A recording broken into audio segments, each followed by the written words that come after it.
രാവിലെ സ്കൂളിലെത്തി ആദ്യ പിരീഡ് കഴിയുന്നതിന് മുന്നേ തന്നെ അമ്മയ്ക്ക് സുഖമില്ല എന്ന വാർത്തയാണ് അമീഷയും അക്ഷരയും കേൾക്കുന്നത്.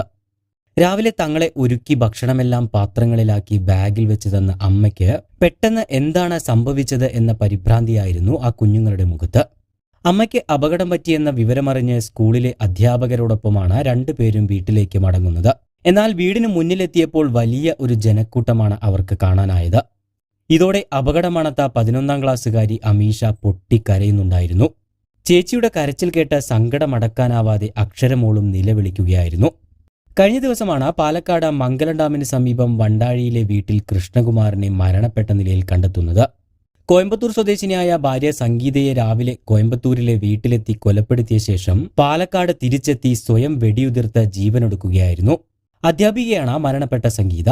സംഭവത്തിൽ അച്ഛനും അമ്മയും മരണപ്പെട്ടതോടെ അനാഥരായിരിക്കുകയാണ് ഇവരുടെ 2 പെൺമക്കൾ. സംഗീതയുടെ മൃതദേഹം വീട്ടിൽ നിന്നും മാറ്റുന്നതിന് മുൻപായി കുട്ടികളെ ഒരു നോക്ക് കാണിച്ചാണ് പോലീസ് മടങ്ങിയത്. നെഞ്ചുപൊട്ടിക്കരയുന്ന ആ 2 പെൺകുട്ടികളെ എങ്ങനെ ആശ്വസിപ്പിക്കണമെന്നറിയാതെ കുഴയുകയായിരുന്നു സമീപവാസികളും കുട്ടികളുടെ അധ്യാപകരുമെല്ലാം. അമ്മയ്ക്കും അച്ഛനുമിടയിൽ അസ്വാരസ്യങ്ങൾ പതിവായിരുന്നുവെങ്കിലും ഒരിക്കലും അച്ഛൻ അമ്മയെ ഇങ്ങനെ കൊല ചെയ്യുമെന്ന് ആ 2 കുരുന്നുകളും കരുതി കാണില്ല. അച്ഛനും അമ്മയും മരണപ്പെട്ടതോടെ ഇപ്പോൾ അമ്മൂമ്മയുടെ താൽക്കാലിക തണലിലാണ് അമീഷയും അക്ഷരയും ഉള്ളത്. മലേഷ്യയിലും സിംഗപ്പൂരിലുമൊക്കെയായി ജോലി ചെയ്തിരുന്ന കൃഷ്ണകുമാർ പ്രണയിച്ചാണ് സംഗീതയെ വിവാഹം കഴിക്കുന്നത്.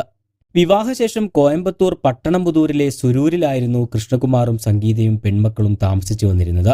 ഇതിനിടയിൽ പിതാവിന് അസുഖം ബാധിച്ചതോടെയാണ് കൃഷ്ണകുമാർ വണ്ടാഴിയിലെ കുടുംബ വീട്ടിലേക്ക് താമസം മാറുന്നത്. ഭാര്യ സംഗീതയ്ക്ക് മറ്റൊരാളുമായി ബന്ധമുണ്ടെന്നും താൻ ഭാര്യയെ കൊലപ്പെടുത്തുമെന്നും കഴിഞ്ഞ ദിവസം കൃഷ്ണകുമാർ ഒരു വാട്സപ്പ് ഗ്രൂപ്പിൽ ഭീഷണി മുഴക്കിയിരുന്നു. സംഗീതയും കുട്ടികളും ഇടയ്ക്കെല്ലാം പാലക്കാട് വണ്ടാഴിയിലുള്ള കൃഷ്ണകുമാറിന്റെ വീട്ടിലേക്ക് വന്നു പോകാറുമുണ്ട്. ഇന്നലെ പുലർച്ചെ വണ്ടാഴിയിൽ നിന്നും സുരൂരിലെത്തിയ കൃഷ്ണകുമാർ പെൺകുട്ടികൾ സ്കൂളിലേക്ക് പോകാനായി കാത്തു നിൽക്കുകയായിരുന്നു. തുടർന്ന് ഇവർ പോയ ശേഷം സംഗീതയെ കൊലപ്പെടുത്തി കാറിൽ തിരിച്ച് നാട്ടിലേക്ക് മടങ്ങുകയും ചെയ്തു.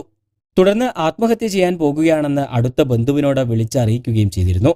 വീട്ടിലെത്തി കാറിൽ നിന്ന് ഇറങ്ങിയ ഉടൻ തന്നെ കൃഷ്ണകുമാർ എയർഗൺ ഉപയോഗിച്ച് സ്വയം വെടിയുതിർത്ത് മരണപ്പെടുകയായിരുന്നു.